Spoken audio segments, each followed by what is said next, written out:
নমস্কার, আপনারা দেখছেন এখন দাসপুর বার্তা। অষ্টপ্রহর অখণ্ড নাম যজ্ঞের এক ঝলক সামাটবেড়িয়া শীতলা মন্দির প্রাঙ্গণে 1433 বঙ্গাব্দের 3রা আষাঢ় অষ্টপ্রহর ব্যাপী অখণ্ড শ্রীহরির নাম যজ্ঞ অনুষ্ঠান ও 4ঠা আষাঢ় এর উজমান সহদধিমঙ্গল ও কীর্তন গানের আয়োজন করেছে সামাটবেড়িয়া স্বরূপিণী মাতৃশক্তি সংঘ পাঁচবেড়িয়া জিপির অন্তর্গত সামাটবেড়িয়া মা শীতলা মন্দির প্রাঙ্গণে।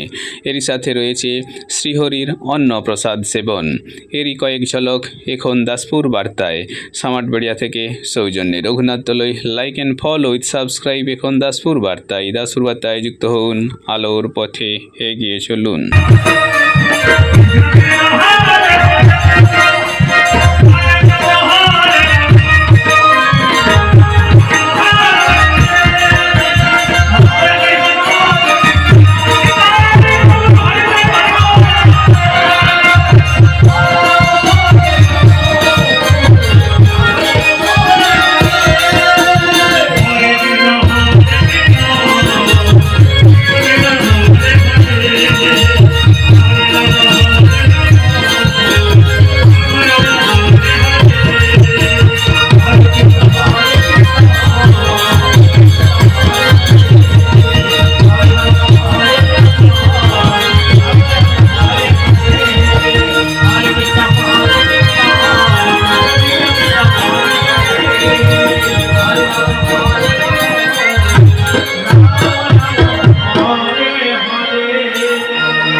সমবেত ভক্তমন্ডলী ও ভক্তমতী মা ও বোনেরা, আজ সামাটবেড়িয়া শীতলা মন্দির প্রাঙ্গণে যে হরিবাসর চলছে, এই হরিবাসরে মুগ্ধ হইয়া সামাটবেড়িয়া গ্রাম নিবাসী লক্ষণ মহিলা মহাশয় শীত হলে মুগ্ধ হইয়া 180 টাকা উপকৃত করছেন। এই হরিবাসরকে আরো সুন্দর ও মুখরিত করে উঠুক।